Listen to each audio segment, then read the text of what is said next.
Yan, baka na naman po sa ating ibang mga viewers, sa mga nagtatanong na naman o sa mga comment na naman, sasabihin niya naman, hello? Wala nang namamasyal sa Dolomite. Hello? Bakit ganyan? Bakit ganito ang Dolomite? Sasabihin na naman nila, walang tao. Yes, wala po talagang tao. Or sarado po kasi ang ating Dolomite Sun pag Thursday.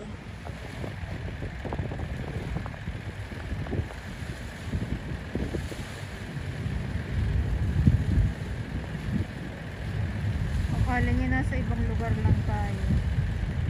Akala Manila Bay lang po.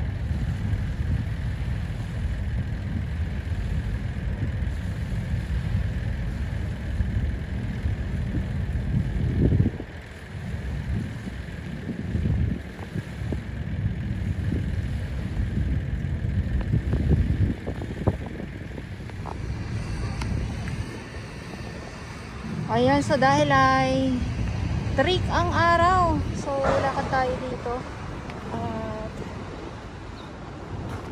tuloy lang po ang update natin ngayon dito sa Manila Bay Dolomite Sun. Ito yung napasadahan na po ng traktora.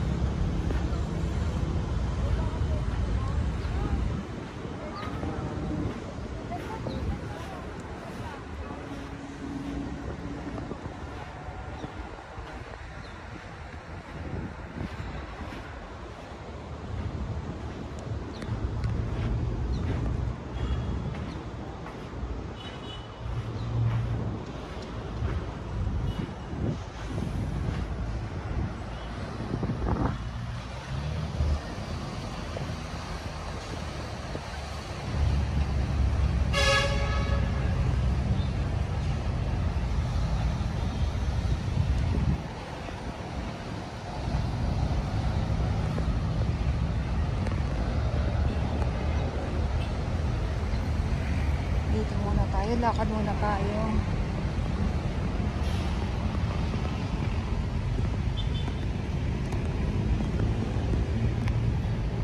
Ganito, no? Ganito pala pag napapasadahan.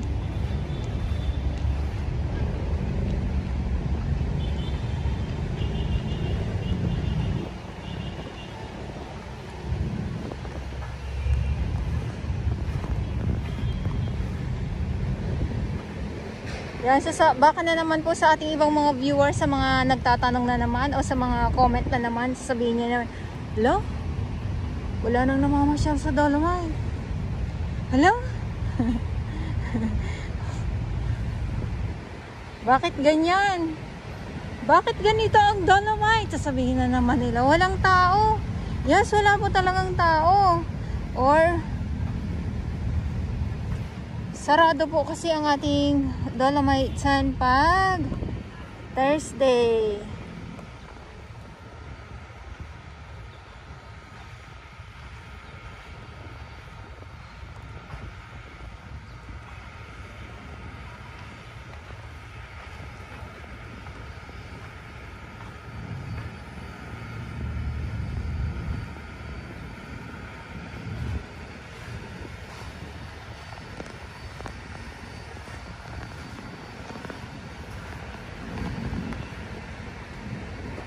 At ito naman yung update natin. Sabi ko nga ay Thursday, kaya wala po talagang tao ngayon dito. Wala pong namamasyal kasi sarado po talaga pag Thursday.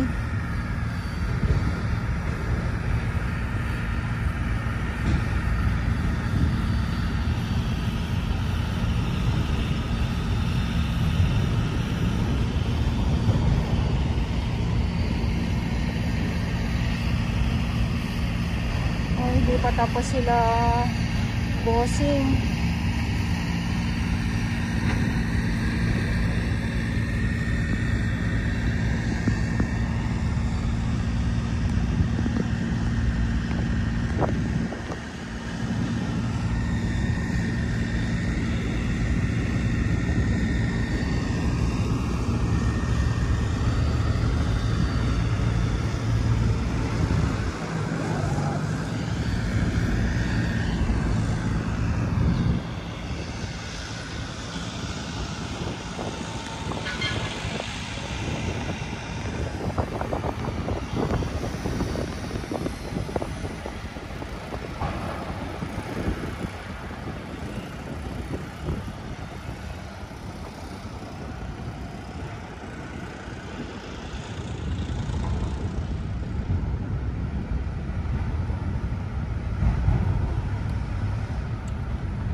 Nasuklay na.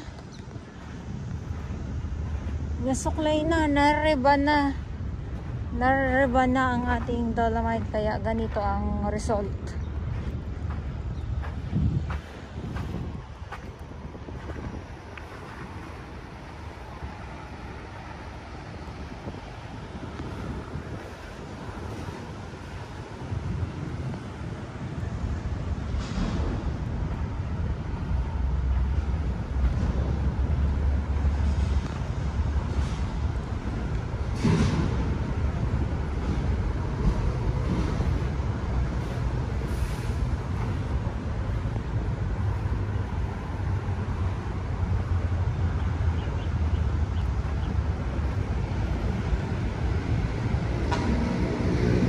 So dito na tayo sa may tapat ng Mahiwagang Tulay. Yes, Mahiwagang Tulay.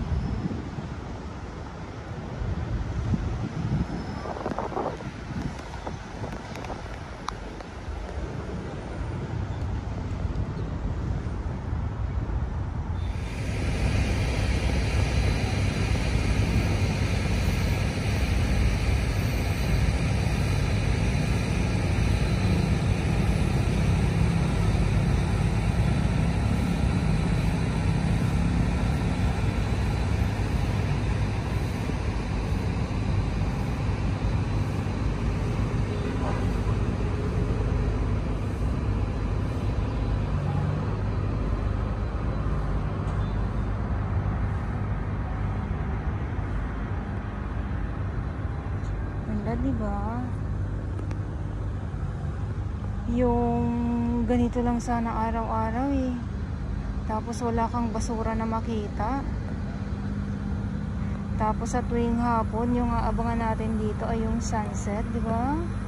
Ayan sa aking mga viewers.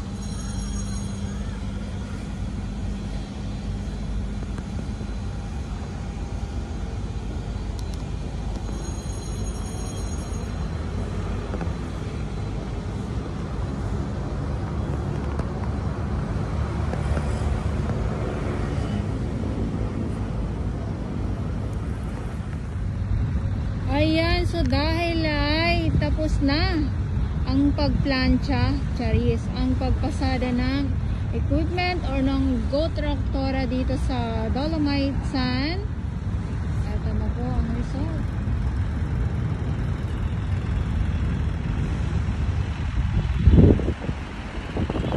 Alis na yan sila.